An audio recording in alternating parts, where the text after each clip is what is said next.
Cosmic Penguin here. I'm sorry for shouting into your ear. It must be from the autism I got from diving deeper into Hasan Piker than I ever want to. A little while ago, I made a video about Hasan Piker and the whole Kaya shock collar drama, controversy, whatever. And honestly, I thought we were done. Turns out the internet had other plans because now an actual vet has weighed in on the situation, and things got a little bit messier. Surprise, surprise. Solid reasoning as to why he's a shot caller. Here it is. Come over here to see what's up. She just wants to fucking She wants to walk? roam the house because she got to roam the house when I was gone.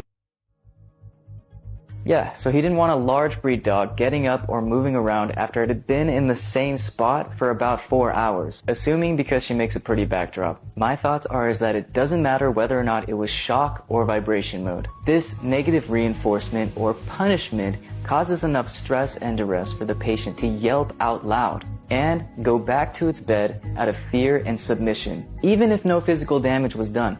Thunder is harmless, but it can cause enough fear and stress for a pet to jump out of the window, cut itself, get hurt, or never be seen again. The point is, he was inappropriately punishing her for a normal dog behavior. The purpose of negative reinforcement or punishment is so that you immediately use it so that you can prevent an inappropriate behavior from your pet.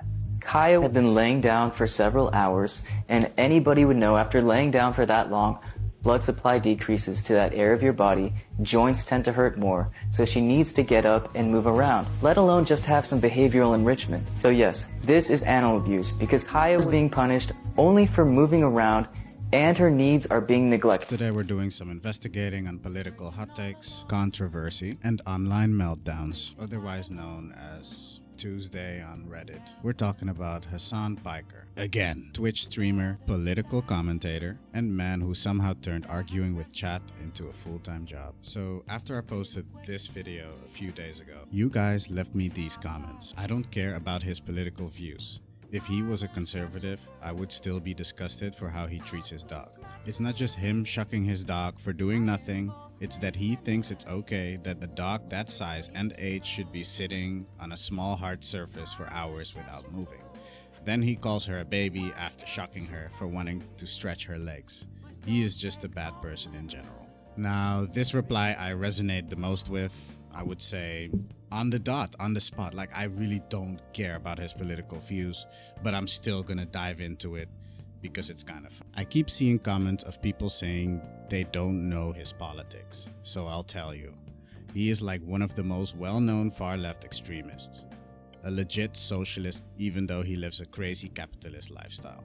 He tries to pass himself off as someone that's not that far left, but there's literally videos of him talking about using that just to lure people in and then hopefully start pushing them further and further till they're basically socialist too. By the way, he is very pro-Palestine and very anti-Israel, but like not to a normal degree.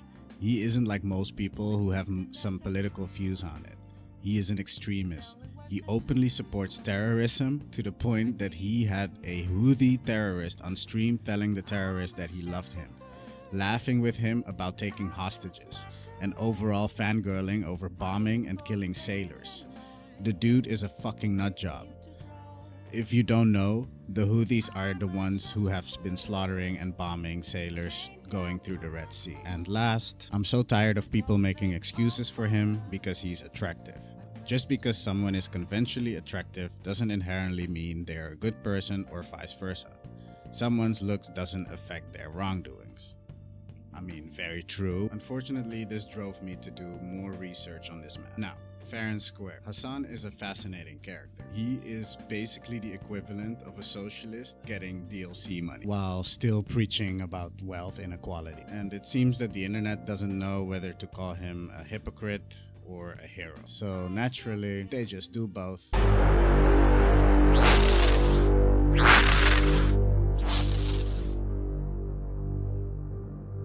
Hasan started out as your standard issue, left-leaning commentator on the Young Turks. Things I can't live without. My dog, fish, ice cream sandwiches, I guess my family. It'd be nice to have them. But definitely fish and ice cream sandwiches.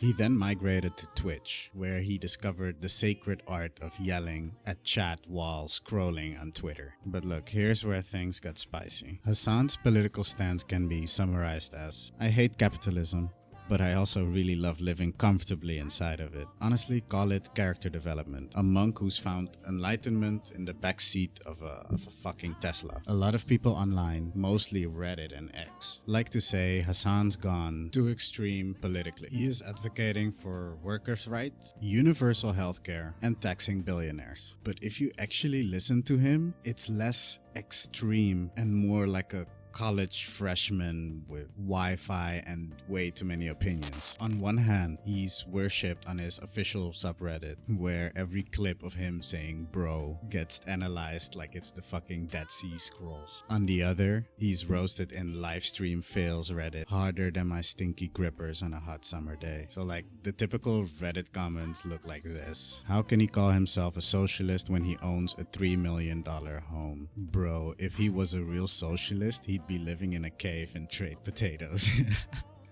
Yeah, peak socialism. Yeah. I don't even watch him, but I hate him passionately because of something I read on Twitter. Leftist streamer and socialist Hasan bought a new house for $3 million. Alright, so I believe this he bought this house about like 3 or 4 years ago or something.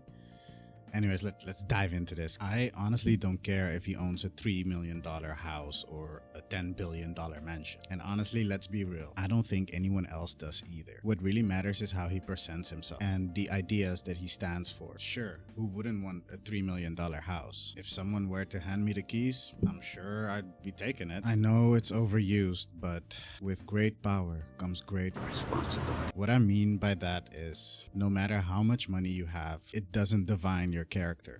You can still choose to be a good person, which means he probably is not, or not fully, a good person. Because I'm a spiritual man and I believe in intuition, and I can see visibly that people's intuitions are ringing and they are smelling some stinky doo-doo on this man. Is it hypocritical for YouTubers like Hasan Piker to be millionaires while promoting socialism? So I oftentimes see people criticize Hasan Piker for making millions of dollars off of promoting socialism and left-wing politics. I get his criticism to a certain degree, but I also think that it's good that he is a major voice on the left with a large following. More people would be radicalized by far-right extremists like Matt Walsh and Ben Shapiro. If there wasn't large YouTubers criticizing and debunking them, I'd be horrified if the only major YouTube channels and public figures on the internet were right-wingers, as no one would be exposed to the left. The left deserves to have platforms with larger audiences to have their voices heard. So I do kind of agree with this. At the end of the day, having influential voices on the left, or honestly any side, helps create a more balanced conversation online. Whether or not someone profits off of their platform, the fact that they're engaging with ideas, challenging extreme viewpoints, and giving people a perspective they might not see otherwise is valuable. I'd say it's less about who makes money, and it's more about different voices having the space to be heard, you know? Let me know your opinion about wealthy socialists in the comments down below. If you are a poor socialist, you're jealous. If you're a wealthy socialist, you're a hypocrite. Personally, I have no interest in complaining about Hasan choosing to buy a house. He's simply participating in a system that he lives in. In addition to that, he's a very good entry point for young people interested in the left as a whole. It's no different than if he were a radio talk host or a successful podcaster. He's a media personality and a political pundit who actively advocates for things that we believe in. He's extremely lucky to be where he's at, and was able to buy a house. I don't think he would argue differently. Like, I swear, man, most Reddit debates about Hasan are like fucking League of Legends matches between people who know what's up and people who think they're Plato but type like Xbox Live players. If you like this type of content, please don't forget to like and subscribe. Help me climb the endless abyss called the YouTube algorithm. If you ever watched a Hasan stream, you know the real entertainment isn't the politics. It's about the meltdowns every 15 minutes when Chet says something fucking stupid. It's like watching a philosopher get heckled by a fucking parrot. He'll be passionately explaining wealth inequality, and some guy named XX420 PogChamp 69XX will type, "Bro, you literally have Gucci shoes." And that's the eternal loop of Hasan Piker. He critiques capitalism. People point out he participates in capitalism. He explains that everyone has to participate in capitalism. And the chat says, "Cope. Cope." It's a perfect Ouroboros of online discourse, eating itself forever. Alright, so jokes aside, Hasan's extreme views aren't really that extreme if you zoom out. Sure, sometimes he says something beyond despicable, and I personally don't agree with most of his views. But when we call his views extreme, I'd say they're just too extreme for Twitch. Sure, Hasan takes a terrorist on stream and tells him he loves him. For me, as long as he doesn't act upon these extreme views, I'd say he's safe. But unfortunately, he did act upon them. Oh! Jesus Christ, what are you doing? You're being such a...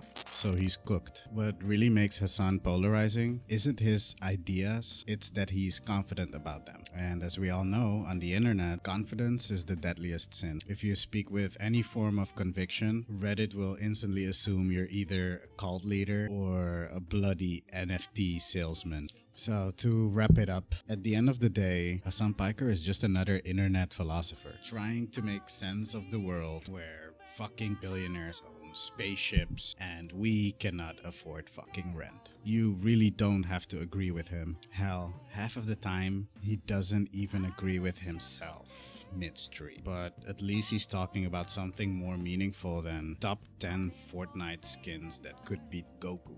Something, or Tralalelo Tralala versus Bombardilo Crocodilo. So whether you think if Hasan is a visionary or a hypocrite, one thing is undeniable. He is living proof that politics, passion, and parasocial relationships make for one hell of a Twitch stream. And for that, I salute him from the comfort of my own capitalist keyboard.